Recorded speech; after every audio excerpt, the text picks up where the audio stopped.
This is Taco Williams, defensive back. This is RJ Moreno, running back. This is Noah Drum, wide receiver. This is Mason Meyer, defensive end. This is Johnny Knight, defensive back. This is Dylan Cahill, slot receiver. This is Gage Leggett, defensive back, and you're listening to Georgetown Eagle Football on SHN Sports.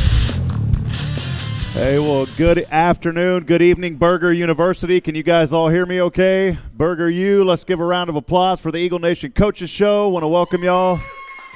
And let's give a round of applause as the Eagles are headed to the playoffs, baby.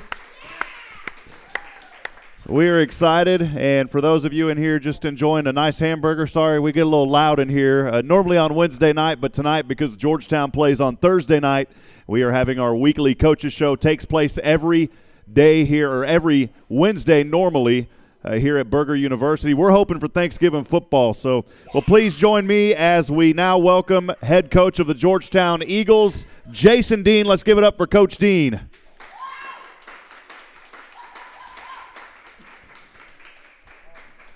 Well, Coach, let you get seated here. Appreciate you being here as always tonight.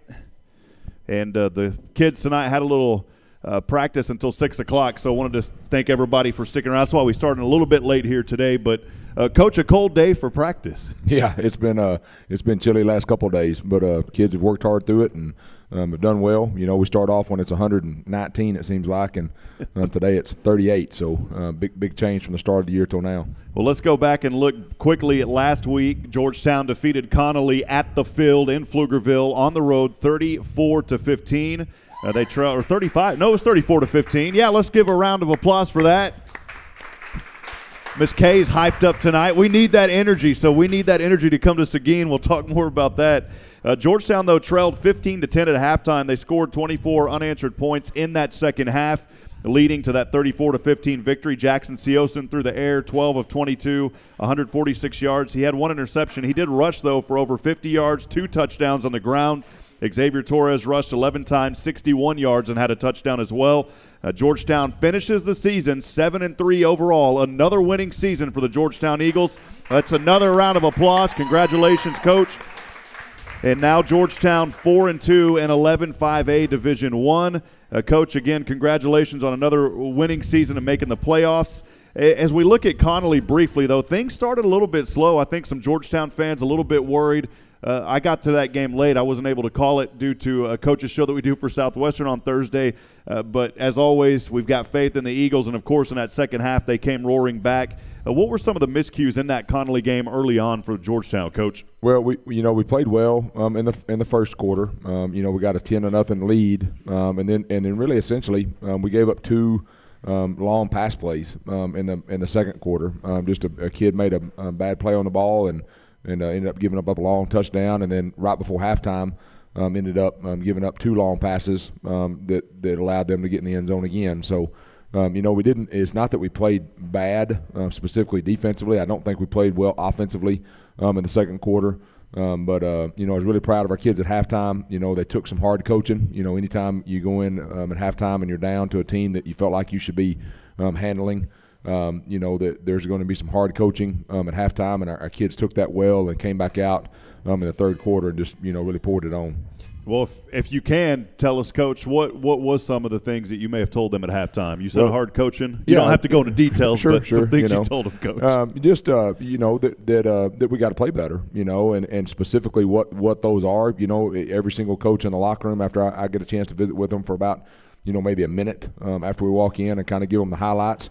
Every single coach takes their position group and breaks those guys out, and we talk about what we're doing, poorly at every single spot.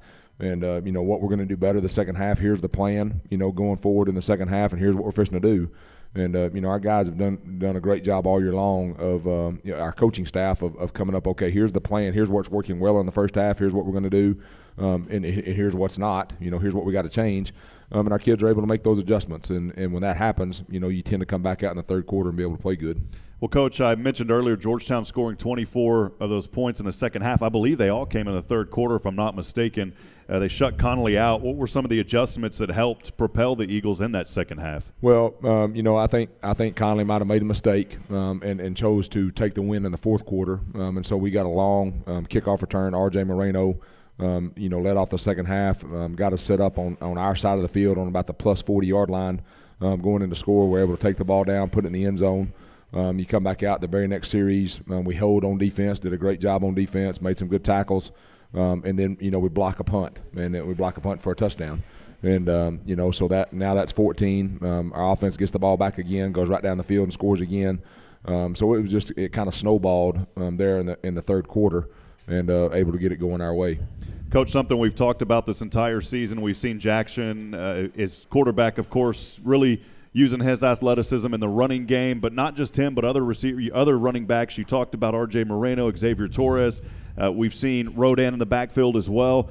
The running game been extremely effective for Georgetown this season. If I'm not mistaken, over 220 yards last week. How happy were you with your rushers in this game? Really, really happy. The thing that I was disappointed in was turn the football over. Fumbled it. And, those are something that you've heard me talk about now for 3 years that we just can't have. But really, really proud of those guys, the way that they were aggressive, running the football. Our offensive line continues to play really well up front. And, when you got those things clicking, when you can run the football, things tend to work out offensively.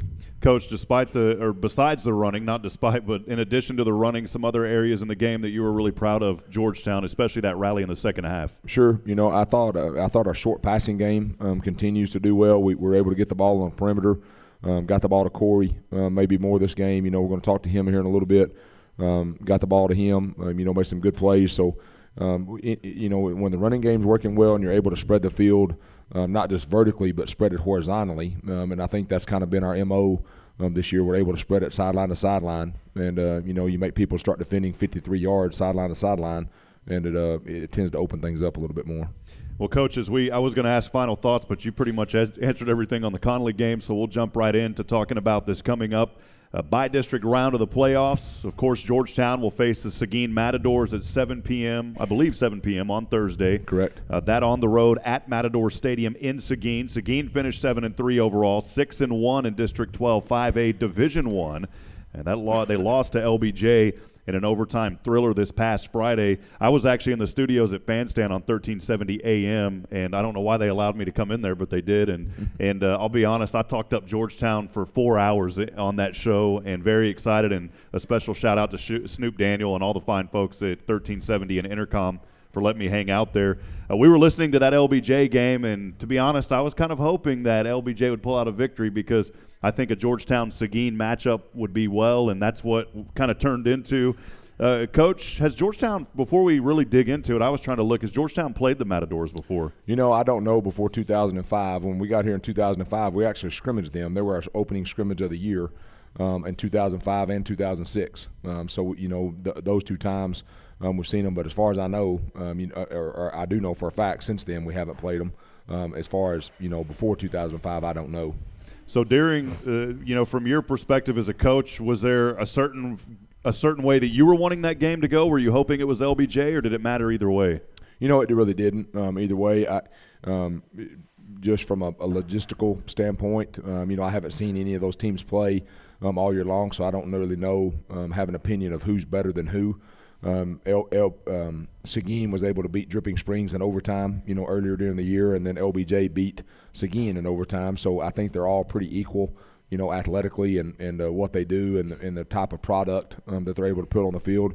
But just logistically, I'd much rather travel down 130 and get to Seguin than I had to try to fight the Austin traffic to get to Dripping Springs. So, I don't know if that's a smart way of thinking about that or not, but that logistics, matter. Well, it's turned into the Battle of 130 now is, I guess, what we'll call it. So you got to pay to take the toll road. Maybe we'll get a Georgetown Eagle discount. So if the folks who run the toll road, if you're listening, give a little love to Georgetown as we head down there.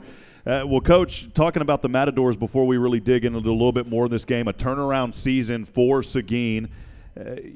Past couple of years they've struggled, but this season they've really had their gears clicking on all cylinders. What else do you know about this team and maybe some of the players and the style of gameplay that Georgetown should be on alert for? Sure. Travis Bush, he's relatively new to high school football, was a college coach, a GA at a lot of different places. I think he finally got to Seguin from the University of Houston.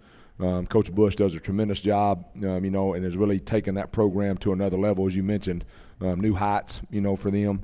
And they just they're an efficient, well-coached football team. And this group of seniors that he has right now is the group of freshmen when he came into the coaching job. So, they got to be really special, to him. And they're a senior-laden, heavy team. So it's obvious that they've put in their work, and they're going to be a formidable opponent. Well, Coach, you answered the second part of this next question as I wrote, opening round of the playoffs. Are you happy with this opponent? You just mentioned you wanted to see that matchup there on 130, a lot easier to get to. It is the opening round of playoffs, Coach. Can you briefly describe this season and the excitement level right now leading into this by-district opening round? We talked to our guys on Friday morning. After we play on Thursday night, we're able to meet as a team and visit, but just remind them of what we've done. Everything that we've done since January, has been to get to this point right here, which is man, if you think back to all the squat racks that we've been in, all the 40s that we've ran, the summer strength and conditioning program, every single thing that we've done, everything has been to get to this point right here. And so when you kind of put it that way, and you're dealing with 16, 17, 18-year-old kids, and you get those guys to slow down and realize, man, Coach is right. We have worked a long time, to be able to get to this point. So when you slow it down that way and you start thinking about it, then this playoff season that we get to, we talk about really our seasons in the 3 seasons. You have the season number 1, and that's the non-district schedule. You have season number 2, which is the district schedule, and then you have season number 3, which is the playoffs. And not everybody gets to be in the playoffs. And if you're one of the 64 teams in 5A Division I that get to be in the playoffs. Man, it's just a tremendous honor to be able to do that, and now it's a tournament. It's a one-loss tournament that you get to stay in as long as you keep winning. And next week instead of 64, there's going to be 32 teams. At that point, and the week after that, there's only going to be 16. And we just want to win. I told our guys, we win by 40 or win by 1, it doesn't matter, but we got to win. To be able to stay in the tournament. So. I think this group of kids is excited about that, and like I said, happy about the opportunity that's in front of us.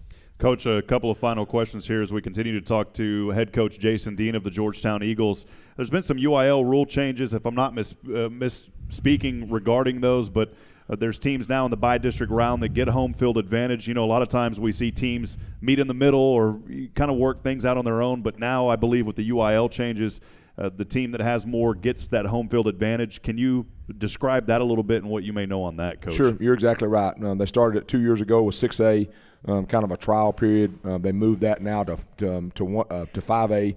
That's what we're in the middle of right now. But the district champion and the first runner-up out of the district both get to have home field advantage. So the higher seed team in your bracket get to have the very first round game home field advantage. And Seguin finished number 2 in their district. We finished number 3 in our district. So 2 faces 3 out of opposing districts. 1 faces 4 out of opposing districts. So it's definitely an advantage. I would love to be able to finish in the first or second spot and bring people to Georgetown, for that first round game. So we've been talking it up all week long, and we'll continue to do that until Thursday. But we got to have our people show up, in Seguin on Thursday night and be ready to help us. Nullify as much as you can that home field advantage for Seguin, because we got a lot of folks in the stands. Coach, talking about Thursday, I've had some friends ask me why on Thursday, so I'll direct that to you because I really couldn't answer it. I know it's a lot that you work out with the opposing coaches, but why the Thursday game, Coach? Well, really very simple, because I think it puts us at an advantage. We played on Thursday last week, and so we have an extra day of rest. They played a very physical overtime game on Friday, so it puts them on a one-day shorter week to be able to recover. They have not played on Thursday all year long. They did not want to play at 7 o'clock, so we were able to win some flips, to force their hand and make them be able to do that.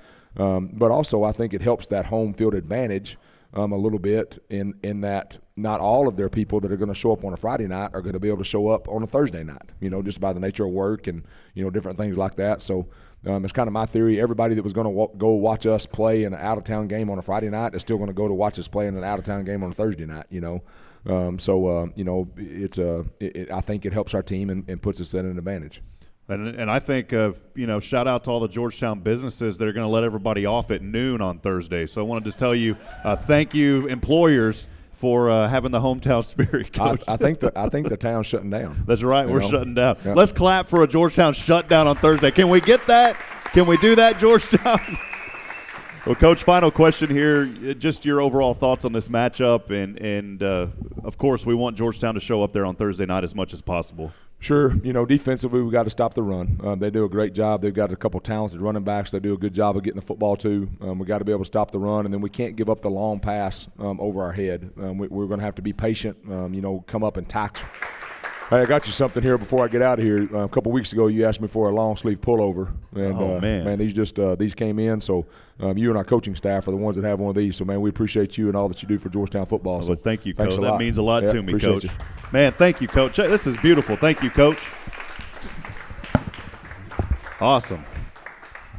Well, we appreciate the privilege to broadcast Georgetown Eagle football. Friends, I've been saying for 4 years, it's never a right. It's never something that we take for granted. It's a privilege, and we're honored to do that privilege because we get to bring exposure to these kids here in Georgetown. With me saying that, would you please help me welcome one of these young student athletes? We're going to bring up the senior defensive back, number 29, Noah Thompson. Come on up, Noah. Let's give it up for Noah Thompson. Here in the Burger House today. And these guys come straight. They had practice today until 6. Coach was saying they had a great practice. And coming straight here from practice today. So, Noah, with the cold weather and everything, appreciate you making your way up here, young man. So, Noah, we talked to you last year, didn't we? No. We didn't? No, sir. I thought I looked every time I see these guys, I'm like, man, they're growing up quick. So, well, Noah, appreciate you being here tonight. First, before we get started, how long have you been in Georgetown, man? Pretty much my whole life. Awesome. I moved here when I was like 1. 1 year old. Hey, and Noah's family. Can Noah's family raise your hands here? Let's give it up for Noah's family who's here in the Burger House tonight. Well, Noah, before we dig into football, I always like to kind of break the ice with you guys. What's some of your hobbies outside of football, man? Probably like fishing, water skiing, stuff like that. Awesome. You ever head out Lake Georgetown? A little bit. There you go, man. We got any fishermen in the house? Any other fishermen? There you go. Zane back there, of course, got his hand up. Zane's into everything, though. Don't you agree, Noah? Noah, do you have a nickname on the team? I don't. No nickname. So you guys need to come up with one and let us know because we don't have one for Noah.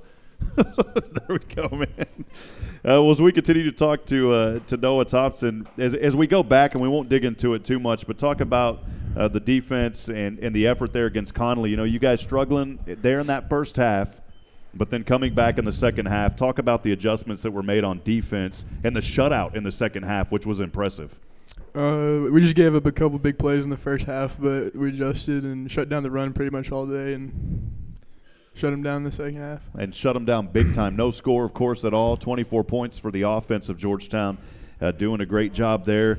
Well, as we continue to talk here, Noah, you are a senior, if I'm not mistaken. Your role on the team, on the defense, is there players that look up to you? I know that there's got to be some underclassmen that always look up to the seniors. Talk a little bit about your role on the defense. I'm not sure about that. You just try to do your job every day and help us win. What's been some of the most exciting, of course, now in the playoffs, but some of the highlights this season for you? There wasn't like one particular thing. Just going out every day and getting to play with a bunch of people you like to hang around. And you do like hanging out with these guys, right? Yeah. All right, we got to make sure, man. We're all about family times 3 here. Noah's all about it, man. We're all about the fam here in Georgetown, man. Well, Noah, as I said, it's your senior year. What's going through your mind right now, man? You've been at Georgetown. You said since you were 1 year old. It's your senior year. What's going through your mind right now? Just try to enjoy every game, every practice, and try to play as long as you can.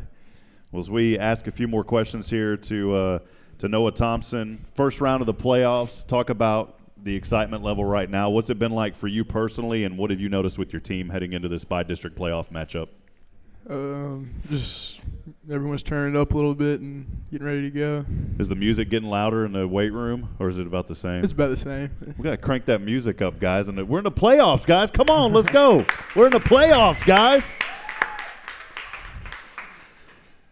A few more questions. Who's been some of your biggest influences, man, to help you get to where you're at so far?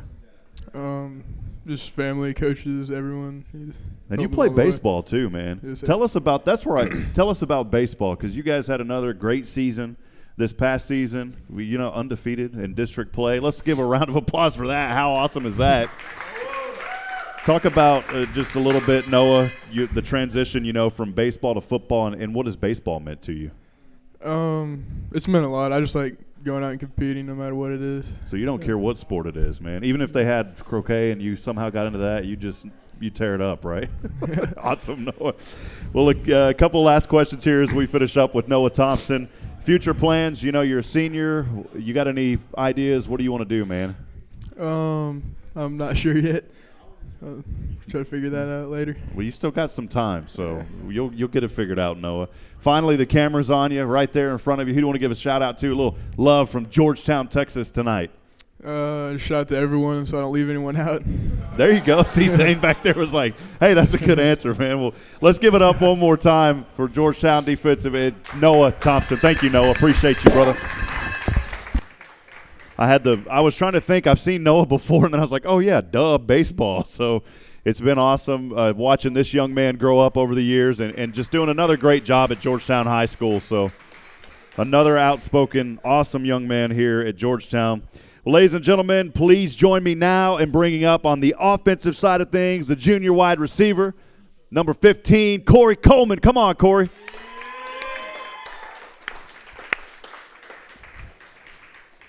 Corey's making his way up here. You've been to a few of these shows. So I said, you know what? You've had a great season, Corey, and we're always going through and we want to talk to as many of you guys as possible. So thank you for being here, Corey. No problem. Thank you. Awesome. Well, Corey, how long have you been in Georgetown, man? I just lived here my whole life, growing up in Austin and just living here, I guess, in Georgetown. Awesome. Seeing it grow. And it's been good. A junior this year. Yes, sir. So talk about your career so far at Georgetown High School. What's been exciting for you? It's been fun just growing up with these guys my whole life, basically, and just watching us all grow together. I mean, it's been fun, yeah. Did you grow up playing football? Yes, sir, my whole life. So did you play with any of these guys growing up? I can't remember. I think Alex, I played Pop Warner with him occasionally. Every right. other year, I think. Okay. Were you playing receiver back then too? I think I was a lineman, and then yeah, I lost a bunch of weight and then became a receiver. Hey, I'm going to let you guys in on a secret. When I was in 9th grade, I had to quit football, and I don't like to be a quitter, but I couldn't even lift the bar. And when you can't lift the bar, there was me and one other guy, and I weighed 100 pounds, and the nurse said, are you sure you're okay? Is there something? I said, I just don't eat a lot, so don't worry about it, man. I got you. Well, it's worked out well, of course, as you transition to wide receiver. Before we talk a little more football, what are some of your hobbies outside of football, man? Nothing much. Just I kind of like just working around just, with my neighbor, a bunch of stuff and a bunch of land. Just working out with a bunch of these guys. Basically it. Awesome. Okay. Are you into the Fortnite stuff? I know that was big early on. Yeah, occasionally. Is that still going or is it done? I think it's done. They did too much with it. There you go. I think the coaches were ready for that to be turned off, man. So we were going to ask Georgetown Utilities to cut the power for a few days, but, it didn't happen. Yeah. Well, as we continue to talk to Corey Coleman here, of course, on the offensive end, struggling a bit early versus Rouse, 15-10 the score. But then in that third quarter, 24 unanswered points. You shut out Connolly to secure a great victory against a team that, let's be honest, was struggling, but they were hungry for a win. At halftime, some things were said. You came out. Talk about that game and just the energy after halftime and tell us a little bit more about that game in the offense. Yeah, we went into halftime. We knew what we had to do. I mean, our speaker that morning told us not to do each other's jobs and just do our own. We came out fired out. We knew what we had to do, like, individually. And I think that's why we came out with the W that night. And this is your first year on yes, sir. varsity. On varsity, yes, sir. So what has that transition been like for you going through that to now playing on varsity? It's got to be pretty exciting. Yeah, it's been exciting. Tempo for sure is one thing that's faster than anything that I've experienced whenever I was on JV, but that's pretty much it. Now we're talking about you move into the playoffs, first round by district, Seguin Matadors. I think an Eagle can take care of a Matador, let's be honest. So what's going through your mind, man? I think we're fired up for sure. Screaming at practice, all fired up together, just working toward what we want to. The bus rides down. It's going to be I wouldn't say a really long journey, but it's going to take a little bit of time to get down to Seguin in the bus, and you're going down 130. Yeah. What's the atmosphere like on some of those road games? Just like Coach Dean said, I mean, it's a business trip there and then a party on the way back. There you go. That's what we want. We want a party on the way back. Can we clap for that? We want a victory party on the way back. Corey, these interviews also these interviews are also a pep rally. If you didn't know, that's why I ask everybody to clap all the time. I normally do it to keep people awake, but tonight it's so cold. Yeah. You know, we don't have to worry about that. As we've got the last few questions here for the junior wide receiver, Corey Coleman. Talk about some of your influences, man. Who's helped you to get where you're at today, young man? It's basically my parents, just a bunch of the older guys, a bunch of older wide receivers like Noah, Dylan, coaches mainly. That's pretty much it. Future plans? I mean, I'm trying to go play in college, but I mean, if I can, I think I'm gonna go somewhere in business, somewhere around there. Business, awesome, man. You got any eyes on any specific colleges right now? Nothing yet. You want to play some ball in college yes, if you get the opportunity? Yes, sir. Well, I think we're going to help you. You know, one of the reasons we do these shows, Corey, and this to Noah as well, one of the reasons that we do what we do is to help bring you guys exposure. At the end of the day, that's what it's about. Yes, sir. And for anybody out there watching, you've seen the guys all season. You've seen Noah, you've seen Corey, and multitudes of other ones. These are some of the best kids in the Central Texas area. So we want you to keep your eyes on them and definitely help them get to the next level. You've talked about the future plans. Finally, last but not least, the camera right there on you. Who do you want to send a shout-out to tonight? Shout out the guys here. Zane, he's out there. Shout out my parents, and then shout out Coach Dean and the coaches. Awesome, man. Let's give it up. Stay here with us because we got the trivia coming up. Yes, sir. Let's give it up, Corey Coleman, here tonight. And can we please have the rest of the offense? Corey, did you have family here tonight? No, not tonight. They're all busy at work. All right, well, we're going to pretend that we're your family tonight. We're all here. Fam, back to the Coleman fam. We love you. Can we have all the players come up, offense and defense? Guys, as I got to tell you right now, and I'm going to turn this here just a little bit because I'm on my computer tonight. This is the part, for those of you that don't know, it's our Eagle Nation Coaches Show Trivia Challenge. And right now, tonight, we're going to go back to 7-question format, some random questions here. Some of them you're going to wonder what the problem is or what the question is. That's just the way we roll here with the Trivia Challenge. Right now, the offense in a commanding 18-11 lead. The offense in a lead. Here's a headset here. And if we can go around really quick, we'll start with Corey and then stop right here. And then we'll finish up. Go around. We already know, Corey, but say your name, your position, and your year here at Georgetown. Go ahead. Corey Coleman. Corey Coleman, wide receiver, junior. Alex Thiel, junior, O-line.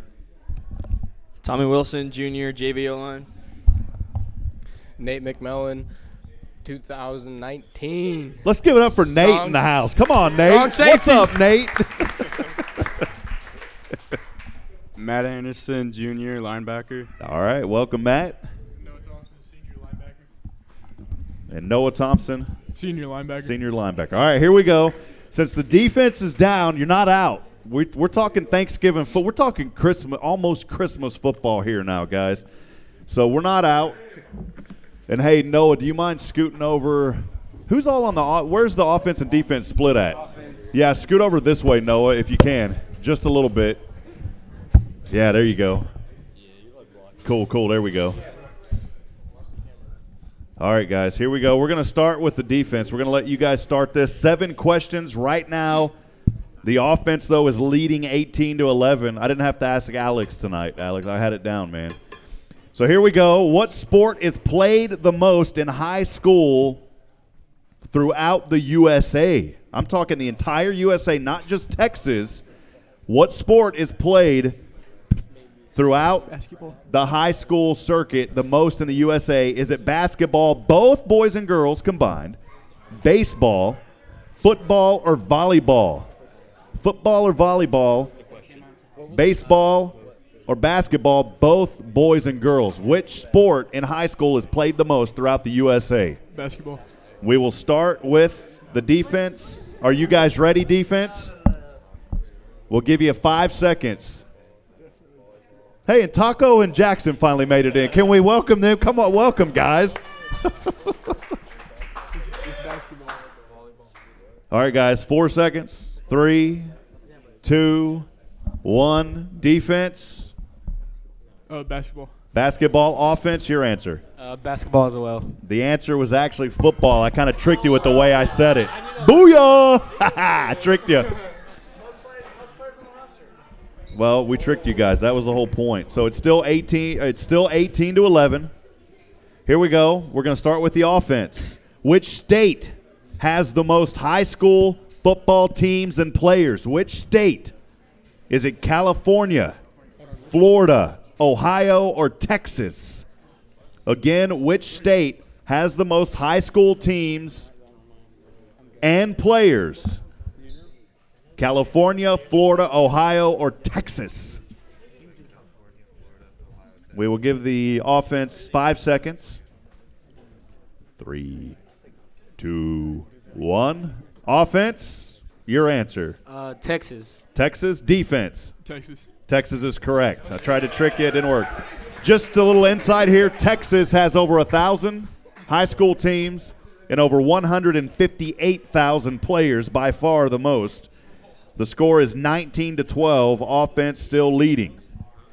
All right, guys. You better know this one. This is very important. How many girls played in full contact football leagues in high school across the U.S. in the recent years? All right, how many girls played in full contact football here across the United States? Is it A, 160, B, 680, C, 1,600, or D, 1,980? We're talking about girls playing full contact football. 180, 680, 1,600, or 1,980. We'll give the defense 5 seconds, and you'll answer. 4, 3, 2, and 1. Defense, Noah. A. A, 180. All right. We'll send it over to the offense. 680. 680. You both are wrong. The correct answer was 1,600. 242 schools. 242 schools have girls that can play full contact football. And if it was me in 9th grade, I wouldn't be on the team. I'll just say that. All right, so we're still at the same score here, 19-12. We're on the 4th question. Which of these retired NFL rushing legends, which we're going to have some from Georgetown one day, which of these retired NFL rushing legends is currently a member of the National High School Hall of Fame?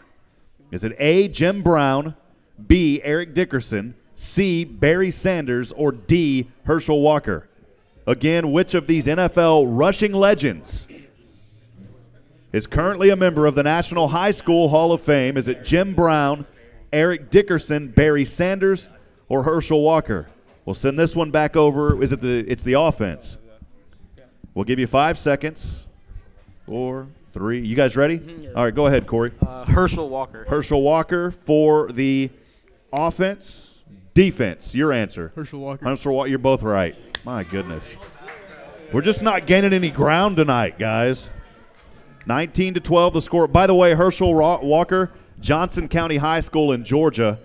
Check this out. 6,137 yards and 86 touchdowns in his high school career. That's pretty impressive. All right, this one, just think about this. I know you may not know the town or the high school. De La Salle High School in Concord, California. They set a national high school football record with how many consecutive victories? All right, these guys have a record, high school consecutive victories in a row. Was it A, 27, B, 52, C, 78, or D, 151? Again, consecutive wins. De La Salle High School, Concord, California. A, 27 wins in a row. B, 52 wins in a row, C, 78 wins in a row, or D, 151 wins in a row. We'll send it to the defense. Noah looks confident. Noah, you ready? Go for it. 78. 78, offense. 151. The offense got it. It was 151. 20-12, the score now. They never lost. By the way, that team never lost from December the 7th, 1991, all the way to September the 4th, 2004. Pretty impressive there. But we still have better. Hey, and California friends, we still got better football here, just letting you know. This is Texas, baby. 6th question. We got 2 more to go. The offense currently leading 19-12. Or 20-12. Beg your pardon, 20-12. When was the first night football game played, college and high school, either or and? When was the first night football game ever played? Was it A, 1937, B, 1963, C, 1892, or D, 1941? Again, the first night football game ever played, college and high school, could be both, could be either or, but what year? 37, 63, 1892, or 1941? We'll give you 5 seconds. 3. 1937, 1963, 1892, or 1941? And I think the defense, you guys answered first last time, so we'll send it to the offense. You got 4 seconds. 4, 3, 2, 1. What do you got, offense? 1937. 1937, defense. 1937. Guys, I'm going to give you one more chance because you're both – I'm going to be nice tonight. You're both wrong. So now you got 3 choices. I'm going to be nice tonight. 1963, 1892, or 1941. You got one more chance. I told you, I'm going to be nice tonight and give you one more opportunity. And the defense will answer this one first. Defense, you got 3 seconds. 1941. 1941, offense. 1963. You guys are both wrong again. I cannot give you any more questions. The correct answer, yeah, one more chance. Oh, you both got it. So here's the correct answer. It was 1892. And I was thinking when I saw that, how does that make sense? They brought in temporary lighting. It was between Wyoming Seminary and Mansfield State. So check this out. Wyoming Seminary and Mansfield State in Pennsylvania. This was a college versus high school game, and this was not uncommon back in the day. College and high school teams played together. This game lasted only 20 minutes and 10 plays. Do you know why? The lighting system was inadequate, obviously. So, sorry, guys. We're still 20-12. The good news is y'all are going deep in the playoffs, so we're going to have a lot more coaches' shows. All right. Here we go, the last question, the last and final question tonight. What year was the first high school football state champion? Here in Texas, what year was the first high school state champion in football? Was it A, 1931, B, 1943, C, 1894, or D, 1920? There is no E. Again, A, 1931, B, 1943, C, 1894, or D, 1920? We'll give the defense the first go here on this one. We'll give you 5 seconds, guys. 3, 2, and you're playing. Hey, hold up that trophy, McMillan. This is what you guys are playing for at the end of the season. At the end of the playoff state championship, by the way. All right, guys, you ready? We'll give it to you, defense. Thompson? 1920. 1920, offense. 1943. The answer was 1920. Defense got one. It was between the Houston Heights and Cleburne, and check this out. It was a tie, so they were both co-champions. So everybody wins, even back then. Let's give it up, guys, one more time. Your Georgetown Eagles, and cheering y'all on to a big victory Thursday. Congratulations on another great season, guys. So the defense did pick up here 20-13, but the offense leads. Once again, thank you guys. Let's give them one more loud round of applause, can we?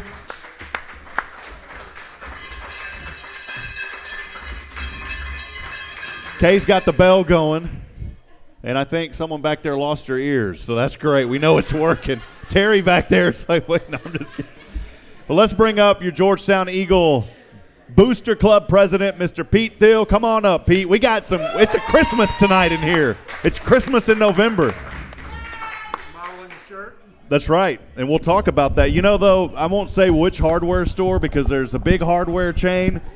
They started Christmas, I think, in September, so we're starting Christmas here in November. Pete, why are we doing that? There's a lot of things on the table. That's why. We got things here. The Booster Club is made up of playoff shirts. Coach Dean makes a separate playoff shirt for the boys, which just players receive. The Booster Club has printed up shirts that have this logo on the front that Linnell Hargrove designed. and then the roster for the team on the back. So we have some shirts like this one that are a little bit shiny, a little blingy, and we have ones like I'm wearing. They're all long sleeve tee. We have cotton and we have dry fit, so they'll be for sale tomorrow at the lunch periods in the cafeteria in the high school. I'll be there selling them. Then after practice tomorrow, when parents pick kids up, I'll be there, and then I'll be at taco breakfast on Thursday, game day, and I'll be selling them at the cafeteria. And then there's one other time. But I wrote up a little note sheet for myself on things we have going on this week. Just I'll try to hit our high spots. Tomorrow night after practice, the boys will have team dinner. It's being hosted by Richard and Patty Savage out at their house. The Booster Club provides steak dinner the night before the first playoff game for all the boys. So we went today and bought 120 steaks. So we were ready for the boys, the cheerleaders. They're all invited out to Savage's house. Like I said, I'll have shirts for sale. Also, we have noisemaker bells. Very loud noisemaker bells. That are very irritating. So we want everybody that comes to get one of these, clang it away just to whenever we're on defense. On offense, we're quiet. Let our boys work. On defense, we want to disrupt them. Then Thursday morning, we have taco breakfast at 8 o'clock like we have each week. The parents that want to will stick around. We'll go out on the field and pray for the boys and for safety for the team. Just after that, then at lunch, I'll be selling shirts in the cafeteria at 2 o'clock. So the boys are going to be leaving at 2:15 for Seguin in the buses. Any parents, any supporters that want to meet at the school at 2 o'clock, we'll see the boys off, make sure they feel supported and that they have the town behind them as they get going. We will have a tailgate, and I'll be selling shirts there at the send-off party. We have a tailgate set up. We have a room reserved at 5 o'clock, so we'll be there between 5 and 5:30, just the time it takes to eat dinner until you want to go to Seguin Stadium at the Dixie Grill, which is on the I-10 frontage road in Seguin. It's on social media. Check Facebook, check Twitter. We'll have all the parents, all the fans, anybody that wants to get together, Dixie Grill. Awesome. 5 to 5:30. Well, Frank Miranda on social media posted a really awesome graphic for those of you on the web stream right now. I'm going to put that up. You'll be able to see it. But it says, "We need you in Seguin. Tighten the circle." And I'm going to share that on the SHN. So I'm not sure who made that, so I want to give credit, but I'm not sure who made that graphic, but it is awesome. I'm going to share that on the SHN Sports Facebook. And so once you see that, if you can grab that and share it, we need all of Georgetown to come out and support the Eagles in Seguin. And the town's shutting down. You know, we're already putting it on the business owners. Shut down, let them go. We got to cheer on Georgetown, Pete. That's right. We want as many people as we can get there. We need to counter their home field advantage. We need to be there. We need to be loud. Coach Dean offered to pay for the ticket for anybody's next-door neighbor. They can get to come. There you go. So it's in the coach's hands now, and in Georgetown fans' hands. I did want to ask, are any of these for sale tonight, or they've got to come tomorrow to get them, correct? No, they're all in my truck. Okay. I have cowbells, and I have all the shirts that we have. Anybody that's here tonight that wants to buy them, let me know what you want. I'll run up to my truck and get it. So you can buy them now. You can buy them tomorrow. You can buy them Thursday before the game. Awesome. Well, Pete, we appreciate you. Thanks for all you do with the Georgetown Eagle Boosters. Thank you, Rob. We appreciate you supporting the team. Absolutely. Well, another exciting show here this evening. We appreciate Burger University. Can we please give it up for Carmen and the young ladies here? And not just the young ladies anymore, but Jackson. Where are you at, Jackson? Jackson back there hiding somewhere, but he came on last week, and he's a great young man. We appreciate Here he comes Jackson. down the stairs. Jackson, thank you, buddy. We appreciate you and the great work that he does. And also, last week, Bridget missed it, but my beautiful girlfriend is here, and I told her we'll give her another shout-out. So, and unfortunately, on Thursday, I will not be on the radio. It's going to be an audio-only call due to UIL restrictions. We will have the audio-only. I will not be on that call as I have obligations with Southwestern University for the last SU Football Weekly with Coach Joe Austin. But very honored again this week to have Brad Tillery calling that game alongside Kelly Duvall. Brad is a professional broadcaster with minor league baseball from years ago, so excited to have him back on the call. Thank you, Brad, and thank you to everyone at SHN. Friends, want to remind you, please subscribe to us on YouTube. Click subscribe. You can click the notification bell. You'll know as soon as we go live. If you can't make it to the game for any reason, you can always listen, but please come out if you are able. We need your support. And finally, last but not least, wanted to remind you, tonight, we're not strong enough alone to make it our own. We need each other. Provide a word of encouragement. Lend a hand of support. Somebody out there tonight needs you, especially our friends in California who are suffering in those wildfires tonight. We want to pray for those folks, and we love you here from Texas, and whatever we can do to help you, we'll be there for you. Friends, thank you. God bless you. Let's come out, be loud. Thursday, it's a Georgetown victory versus Seguin. Let's go. And on the count of three, The official Eagle Fight Never Dies. 1, 2, 3. Eagle Fight Never Dies. We'll see you, friends.